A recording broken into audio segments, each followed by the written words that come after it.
Konene, so the death of Jirongo inaendelea cause controversies cause kuna vile the Standard of course on Sunday walikuwa na the headline, and the headline ilikuwa ina question zile stories za that Probox. Unakumbuka tukicheki the CCTV footage, there's a Probox that ended up appearing, nacheki. So the Standard walienda po kibonga juu yake, and I remember nikisema kitu fulani that tumefika situation whereby ikikam to hizi vitu kuna kuwaga na the fact that we are really looking for a villain, that sometimes we don't just want the simple explanation, nacheki, and that makes sense. Najua hii kuna ile, but sasa kitu nilikuwa surprised ni NTV pia walienda po kidu like their whole feature on this, and still they ended up bringing history ya hii Probox, because hii Probox unajua ukicheki, I think the reason why personally, because even as I look at these different opinions that are being like given right now, ama these different suspicions, I still believe that from ile footage niliona, yes, the Probox could have been involved, but did the Probox expect what happened next to happen? No.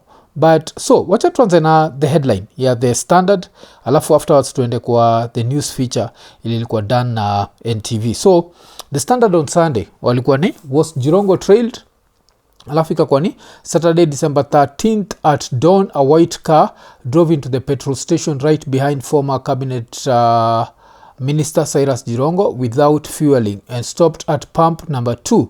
It had 3 men. One of them got out and walked to where Jirongo's car had proceeded to and then returned. A second man stepped out and walked to the co-driver's door as the third man peeped out of the car. It was at that time that the accident, according to CCTV footage, happened. The coincidence raises fresh questions about a car seeking no service at a station and is followed by the death of a prominent personality. Alafu akabakia set your Probox. So hii Probox waga inakuja like after anani afike hapo. So before that check history ya hii Probox, kumekuwa na another controversy still, and the controversy was about the driver of the Climax bus. And I remember majuzi nikicheki mse flani alidu like a whole video about it, and this was interesting. Why? Because I have some information about that driver. Wacha tusikize kwanza. Wajiga waliisha.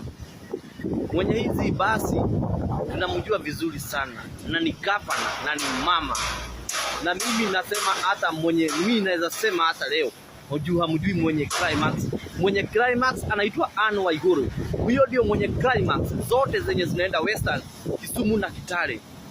Na wacha nikwambie hii kisa imetokea hii ya kuwa Jirongo. Huyu dereva hajulikani na madereva wa Climax. Unasikia pati ya huyu dereva hajulikani na madereva wa Climax.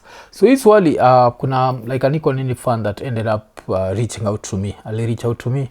Let me check out which day this was. And he told me that, yeah, Mwaf, you need to talk to this person and this person because they understand like what happens at Climax. And yeah, a big shout out to that Nini fan. I won't name you because I don't know kama hii story inzabaki mengiza mabese zako into shida. So in the process, I reached out to one of the dudes. And when I reached out to one of the dudes, he was like, hey, tukaongea kidogo. But yes, it was confirmed that this Cyrus guy, Cyrus, yes, he actually works for Climax. So that theory that he does not work for Climax is actually not true. He works for them. Acha tuendelee. Climax na hakuna risiti zilikatwa hiyo siku za hiyo basi. Na hiyo basi ni basi ilikuwa imeharibika kitambo na ikawekwa. So history ya risiti, this one I can actually believe because even we'll check another report about the accident where still none of the passengers has ever been found. None of the passengers has ever come out. And for 65 people to be very quiet, that's what there's a mistake in. Was the bus empty? Could it be that this guy was rushing because kulikuwa na ingine ilikuwa imeharibika huko mbele, then akatudanganya alikuwa na 65 passengers? That one I don't know. So huyu dereva hajulikani ilitoka wapi, na hata hiyo basi haikuwa na mtu hata mmoja. So Cyrus Jirongo alikuwa side za huku Nairobi. Alipatikanaje huko Naivasha saa 9? Na huyu dereva ni wa wapi? So dereva ni wa wapi? That has been answered. Dereva wenyewe ni wa hiyo inaitwa nini, like that company. So there is no grand conspiracy around that. But tukikam back to stories za hii Climax, of course alibonga juu ya Climax actually being owned by Eagol. That of course pia ni information that I don't know. If you had to ask me who's the owner of Climax, I don't know. Najua, but still tukitoka hapo wacha tuangalie vile NTV walikava hii story, because NTV now also decided to cover this same story that the Standard wamekuwa wakikover, and wakatry kufind like a few of the things that happened on that night before Jirongo akwe involved kwa hiyo accident. And yeah, it was a very interesting report. Wacha tusikize. From Wednesday evening, when NTV obtained CCTV footage showing how former cabinet minister and former Lugari member of parliament Cyrus Jirongo met his death, NTV has been attempting to join the dots. From here at Oasis in Karen, what happened in between up to the moment he was involved in that fatal crash? The controversial demise of politician come businessman Cyrus Jirongo has now presented fresh twists, with the Climax bus driver Tyrus Githinji expected to return to Naivasha traffic base tomorrow, Monday, December 22nd, for further police action. So karao nini huo driver kuna vile sasa leo Monday anafaa kuenda like kurecord a new statement. And don't forget there's even a video that nilifanya ile nilikuwa na, I think kwa thumbnail ilikuwa did he lie, because kuna hii story alibonga juu ya traffic and that story was debunked by the CCTV footage. So yes, so sasa akienda leo, will he be arrested? Will they leave him free? That's the one thing that we don't know. Few hours after the 2:19 a.m. horrific head-on collision, this is what Githinji eloquently stated. Wakati aliona upande yake ya kupanda Nairobi magari meshikana, alifanya hesabu overtake hizo gari, na mimi nani kamuona nikiwa mbali. Githinji's testimony contradicts footage captured by CCTV cameras obtained from Eagol petrol station. The footage shows how the late Jirongo drove in at 2:18 a.m. and 44 seconds from Nairobi direction and did not drive to the petrol station's filling pumps. Instead, he made a U-turn in 34 seconds and at 2:19 and 19 seconds headed to the exit and turned hastily towards Nairobi. Yes, so nachiki vile msa aliingiaga kwa hiyo petrol station alafu akabaki ameturn immediately, and this is where now it gets interesting, because they try and now explain what the Probox was about, because and the explanation actually makes a lot of sense, but wacha tusikize the direction he had come from. And 6 seconds later, at 2:19 and 25 seconds, collided with the Climax bus that was ferociously rolling downhill towards Naivasha, crashed into Cyrus Jirongo, dragging him for some distance, with the Mercedes spinning off the road before the bus eventually stopped. The road remained clear before another vehicle driving towards Nairobi arrived at the scene 1 minute later, slowed down but did not stop. And yeah, history ya slow down and not stopping, I can't blame anyone. Najua at night if you see such a thing and there's nowhere, like how can you help unless you're calling the police to the scene? There's nothing you can do hata ukitoka kwa gari yako. Or the least unzafanya maybe ni kufanya end up kwa traffic jam ile hautaki. So nishakuaga in situations whereby tunaona accident and we just continue. It's sad and but it's the right thing, and I'm going to put right in quotes. From the CCTV footage, no passenger disembarked to even check on the incident that could have ended their lives. Yes, this is the key thing, history of the passengers. History of the passengers, these 65 passengers. So we know that this driver lied about traffic because hakukuwa na traffic. So I think right now it's safe to say that there were no 65 passengers. But wacha tusikize. Given that the stretch is a black spot, the driver said he was carrying 67 persons that until today, and despite the many questions, none has come out to talk about the incident and their narrow escape. More intriguing is this white Probox vehicle that also drove into Eagol petrol station 29 seconds after Jirongo drove in, raising questions on the coincidence of the two driving from the same direction and entering the filling station at the same time in the wee hours.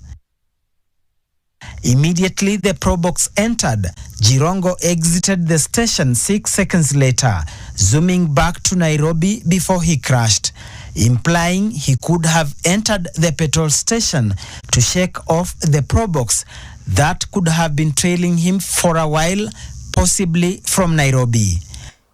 Damn, so hii pattern nilisikia, and it makes sense that if you think you're being trailed, of course tunaonaga hata kwa movies, una take left uone kama hiyo gari ita take left, una take right uone kama ita take right, and the fact that he decided kuingia kwa petrol station makes a lot of sense. What does not make sense to me is why would you come all the way to Naivasha? Like at the end of the day, you're Jirongo, you're a billionaire, you're known. If you feel like you're being trailed, there are a million places you can go to. Unajua, you can even go to Nation Center. I mean, there's park gari yangu hapo nje na niruke huko ndani niingie, like a journalist place.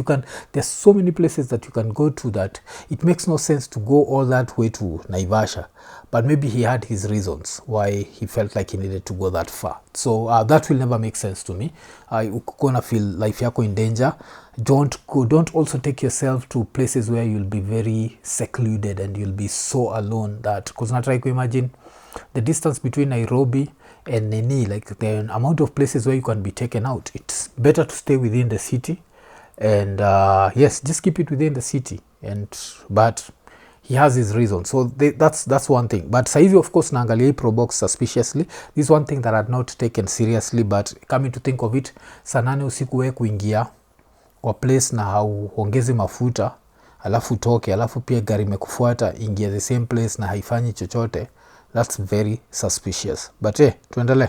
According to security expert George Msamali, it was not a coincidence. Jirongo was desperately attempting to save his life. Yeah, so kama ujui George Msamali ni mse tulibaki tumehost hapa iko nini, tukabaki tumebonga juu hizi stories za security. Hiyo time tuko tunabonga juu ya digital and the way we can be traced digitally. So yes, that was a very interesting interview. But okay, I think after his story pia naanza kufikiria maybe it's another time that I should look for Msamali kama to break it down his story.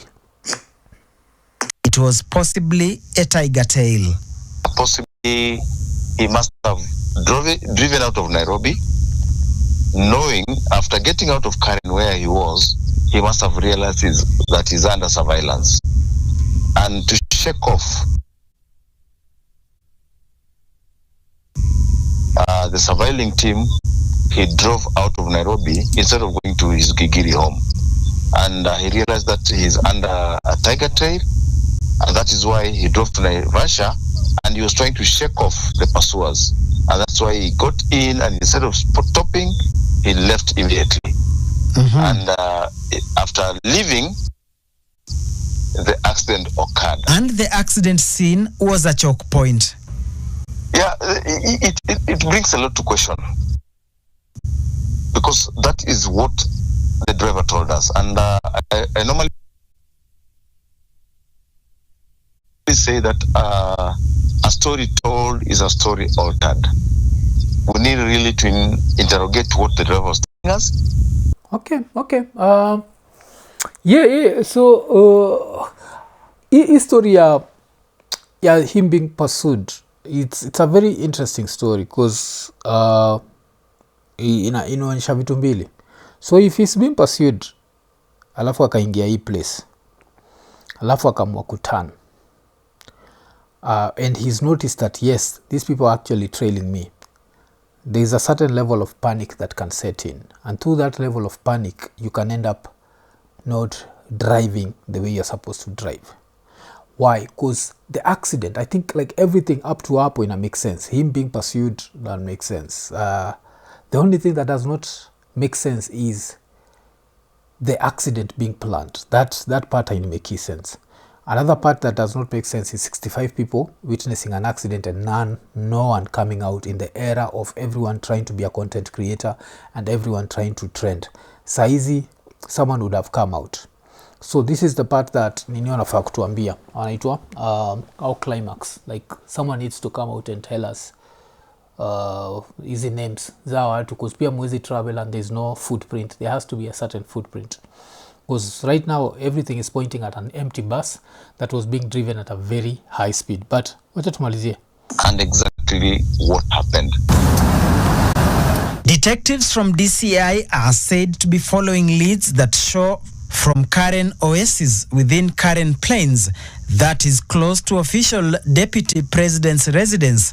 Jirongo switched to Park Place along Magadi Road before eventually leaving and getting involved in the fatal accident at Karai along Nairobi-Naivasha Highway. However, multiple sources within Park Place say the claim is a decoy. Speaking to NTV, former Vihiga Senator George Haniri has confirmed that whereas they had been waiting for Jirongo to join them for their monthly Park Place goat eating session, which was Haniri's turn to host, the late politician was a no-show despite numerous phone calls. Okay, so history ya Park Place, because tuko tunajua juu ya Karen Oasis. And then I think the new place that tulianza kusikia about yesterday was Park Place. But tunacheki history ya kina Haniri already disputing history ya Park Place. So I think the one place that's confirmed kabisa ni this Karen Oasis. And apart from Karen Oasis, the other thing that's confirmed is this guy met Speaker Wetangula. So those two things have been confirmed and there's not been any dispute around that. It was until 8:30 p.m. when Haniri and the rest ended the goat eating and he drove to Karen Oasis where Jirongo was seated in a meeting with the National Assembly Speaker Moses Wetangula and the restaurant owner Rebman Malala. Haniri, who had driven in with his wife, did not alight from his vehicle, made a U-turn and left for a different joint. Also, as per this NTSA motor vehicle copy of records, vehicle number KCZ350C is registered under Smart Cars Limited and not Cyrus Jirongo.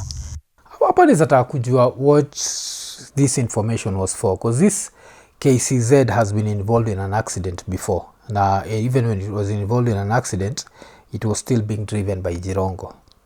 So I don't think there is any grand conspiracy around that he was not in his own car. I think this was his car, and this is something that had been posted before. Like as soon as he died, that's one of the things that came out. Ilikuwa like, umse alikuwaga a reckless driver, and kumbukeni alikuwa na drive this Mercedes Benz akabaki amegonga mtu wa bodaboda. Alafu after agonge mtu wa bodaboda, what happened? There was no level of accountability. Of course, he ended up, in quotes, getting away with it. And the problem about getting away with stuff is you never change. You continue doing the same stuff, and at some point it might catch up with you. And I feel like that's what happened with him. Najua, like you keep okay. Sitasema this time, but yes, ikikam to history ya reckless driving. He was not someone who was known to drive respectfully. Najua, ama respect the rules za barabara. So that happened to him. So to say that the car was not registered to him, hapo is to be a little bit heavy. Yo gari ilikuwa yake. But sasa, yes, kuna questions. But this is what I'm thinking. Like, I'm not a professional driver. So I'd say that I'm one of those amateur drivers. Really people like who can barely drive. By barely drive, it means I can just drive myself from one position to the next. I don't know defensive driving. I don't know whatever. Unajizo matactics zote zilosona ni digi zile za how to survive in a car. Like if I'm involved in a car chase, I don't think neza survive bila kucrash. Unajua, I'm that sort of person. And with that in mind, I'd look at Jirongo and see if he felt like he was being pursued. There is that vile alipiga hiyo U-turn, there's a probability that he could have made a bad decision. Najua, decided to accelerate kabla switch lanes fully. That could have happened. And yeah, because women remind, kuna accident flani ilibaki nimecheki, it happen on Kenyan roads just during this festive period. It's an accident siwezi share hapa. But ni accident ya fala flani na drive. Alafu somehow inaenda kwa lane ya Nissan. Najua mostly when I see hizi accidents in involve ma 3, I always assume ni ma 3 ndio imekosio accident. This situation the ma 3 was totally innocent. Ufala alienda tu kwa lane ya ma 3, kabaki amechoteo ma 3 na ikabaki imeroll, and so that happens. Najua ile time someone comes to your lane, so kitu bado sielewi, because yes, there's a lot of questions to be asked about history ya Jirongo. One of the things I'd want to understand is where the 65 passengers, because it seems the bus was empty and that bus was over speeding, so I would not be surprised that kuna another bus ya Climax ilikuwa imestall pahali, and then they'd sent this empty one to go and save the day. But then this guy, when he noticed that basi yake iliwa Jirongo, hakuna vile ataambia wase that basi ilikuwa empty, alikuwa na irash kwenda kuchukua place ingine, so he comes up with a story on his feet. Ikikam to the accident, like that 6 seconds ya kuingia kwa lane na kugongana, I don't see how that can be pre-planned. That's the one part ile raya zina jam na mimi kabisa. Ekonene, so the festive season is here na Lemfi wako na a very great offer kwako. Abaki umesign up ukitumia the promo code Ekonene, and on your first transaction ya $50 ukisend home unabaki umepata a $20 sign up reward. Najua $20 sign up reward on your first transaction of $50 only. Why? Because it's the festive season. Baki umechangamka, tumia promo code Ekonene, ingia Lemfi. Why? Upate the most competitive exchange rates, alafu pia inakuwa ni chap like transactions ziko instant. Changamka haraka haraka. Lemfi, international payments for everyone. Ekonene. Kuzinichiketa on Twitter bado best yangu anaitwa nani jo, Gaidho bado anaendelea kunitandika jo. Either waga just one of those people that's really funny. So he comes up with this very wild conspiracy theories in his mind that makes sense. Najua this is the sort of guy alikuwa nasema that according to yeye the US ita end up sanction Kenya juu ya death ya inaitwa juu ya death. It's such a dumb thing, like US kujali juu ya Jirongo, that's there. Kama kujali juu ya Msando was a much more high profile death considering the fact that US ushindaga wakituambia juu ya democracy, so ya Msando made more sense for them to be involved in, and the fact that they ended up ignoring it is one thing. So yeah, wacha tucheki kile Mr. Gaidho alisema. Gaidho anajua nakuaga yeye amkatua asubuhi jo, akishaenda kwa fridge abaki amekula hizo vichakula na kula afu ameze Ozempic, the next thing yeye fikiriaga jo ni juu yangu. So aliandika, William Ruto cannot assassinate Cyrus Jirongo and expect the crime to vanish into oblivion simply because he's greased the palms of Luya politicians, compliant bloggers, journalists and podcasters like the money-hungry Mwafrika to minimize, mock or outright ignore the glaring inconsistencies. A sharp-eyed TikToker has laid out 6 compelling red flags that dismantle the official narrative: the suspicious rear end damage to Jirongo's Mercedes, the Probox tale from his final meeting with National Assembly Speaker Wetangula at Karen Oasis, the orchestrated hit from behind to force a stop, a likely carjacking and execution, possibly even at State House grounds, followed by the body and the vehicle being transported to Naivasha for a crudely staged accident. So let's go step by step. So nani alikuwa ndani ya hii gari? Because it means that ndani ya hii gari they got another body, because someone was literally driving the car when ilitoka pale kwa petrol station. So unless hii gari ilikuwa self-driving, that's a whole other story. Alafu kaendelea, these questions will not fade. Ruto cannot drown them out with frivolous distractions like his contrived birthday celebrations or paid silence from influencers, bloggers and journalists. No amount of bought loyalty will bury the truth. The evidence is mounting. Public scrutiny is unrelenting, and justice for Jirongo and all victims of state terror will prevail. No cover-up lasts forever. So wacha tusikize stories za umse alikama up na nini yake. And one thing jiangu musemaga, like there is one thing I'll always say when I'm approaching this story, nakuaga fully no emotions. I can change my mind at any point, but nanidigi kuwa convinced. So you have to convince me how someone would plan an accident in 6 seconds, that unajua hii basi itakuwa hapa umseta kwa hapa watagongana awachiki story mpaka kwanza kusema ati Jirongo alidedishwa on State House grounds. Really man, really? Yeah, okay, but wacha tusikize. Good morning. Today is the 17th of December 2025.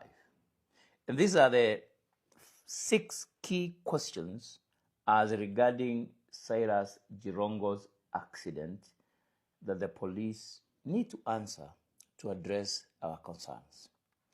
Question number 1. Why was the number plate of the bus covered? 2. Why was the vehicle damaged at the rear back? 3. Why were the drivers and co-drivers' doors open without visible damage? Why was the bus driver's statement inconclusive and contradictory? Question 5. Mercedes-Benz vehicle intelligence and safety systems should have given us the information that the police needed to have answered. And then finally, where are the CCTV of the vehicle? From Karen all the way to wherever the Mheshimiwa was. Yes, hii story ya CCTV, this is very interesting Nini. Like the CCTV ya hapa Karen Oasis. I remember talking about that because that's going to help us know the timeline. Like umse alitoka hapa akaenda huku saa ngapi. So yeah, that makes sense. Then another thing, of course ukiangalia hapa ni hii pesa America, no passengers injured. Yeah, that's a very interesting, and no passenger witnesses. That's hiyo inakuwa controversial. Before he started his journey back to Nairobi. So, question 1, the number plate of the bus that hit Mheshimiwa, we don't know the number plate. And question 2, if Jirongo was driving from Karen to Gigiri, is it possible that his vehicle was hit from behind, forcing him to stop? Could this have led to a carjacking in which he was killed, after which an accident was staged and the vehicle transported to Naivasha? I think with this, what we need to do, and maybe it's something that I'm going to do later, is to look at ile footage. By the time ile Benz inaingia pale, does it look damaged? Because I don't think it looked damaged. But maybe it's something that I've not looked at closely. So yes, these are questions that make sense. The only thing is, hii part hainimeki sense is when you say that tayari alikuwa shamaliziwa before. So nani alikuwa na drive gari? Na mtu alikuwa na drive gari aliruka at what point in 6 seconds? Ni abaki amejisave. Because movies waga zinadanganya watu. Tunaruka in real life that does not happen. Then question 3. Why were drivers and co-drivers' doors open without visible damage? Although sasa hiyo inaweza kuwa answered na homse, because that would mean that yes, literally kuna watu waliruka, na vile waliruka walikuwa najua gari kigongwa, kuna vile itaenda haitakuja kwao. Because wajua gari kigongwa na impact kama hiyo, you never know where it's going to go. Najua it can go anywhere because it depends with where the impact is. Is it at this point? Is it at this point? And very little points, like igongwe from hapa inaweza, igongwe from hapa inaweza. Yani, you understand? Like it's very complicated. In short, it was a head-on collision, but they were opening very easily. Mercedes-Benz doors cannot open upon an accident. Comparing the condition of the driver's door to the rest of the body suggests the impact may have occurred while the doors were already open. Does this raise suspicion that the accident happened elsewhere? Then question number 4, why was the bus driver's statement inconclusive and contradictory? He claimed to have seen the Mercedes approaching from the petrol station. Why didn't he slow down? He was carrying approximately 65 passengers. Yet, up to now, not even one has come out to say what they saw. Yes, I think that's the biggest story kwa hii story yote. Ni out of the 65 passengers, not a single person has come out. 65 passengers, not a single person. Damn, that's in the era of TikTok. So I don't think, mi hapo, my simple answer is there were no passengers in that bus. It was an empty bus, and yes, it was an empty bus, because I think that would have happened. Hakuna vile buses zitagongana na hiyo impact na mtu asiumie. Kwa watu wamesikiza iko nini for some time, wanajuaga there's a story mupatianaga nikiwa mtoi where I was involved in an accident. Ilikuwa kwa Ma3, and hiyo Ma3 ilikuwa iligonga Ma3 ingine, alafu iko katikati tu ya tao, and mimi nilikuwa kwa kiti nikauma chuma kabisa, nilikuwa nimefura kabisa. Kwa hiyo gari at that speed, I'm sure if that bus was carrying 65 passengers, this is Kenya, 60 of them are not wearing safety belts. That's number one. Alafu there is always someone who's standing, either itakuwa ni makanga ama itakuwa ni, so there has to be someone who gets seriously injured even in that car. So yes, the more that we look at your story, the more it does not make sense, and the only conclusion is it was an empty bus. But tuendelee. Knowing Kenyan people, that impact, you want to tell me the passengers did not wake up to take photos and to record something about the accident? None of that happened. Then, when we look at the airbags, in an accident, Mercedes vehicle, in an accident, based on experience with Mercedes, in an accident, windows automatically roll up, the gears shift to neutral to prevent rolling, airbags deploy within seconds. However, in Jirongo's vehicle, the rear right window remained lowered. This raises serious questions. The family should consider requesting an independent Mercedes-Benz expert to conduct a full forensic analysis of the vehicle. Number 6, question number 6 about the CCTV.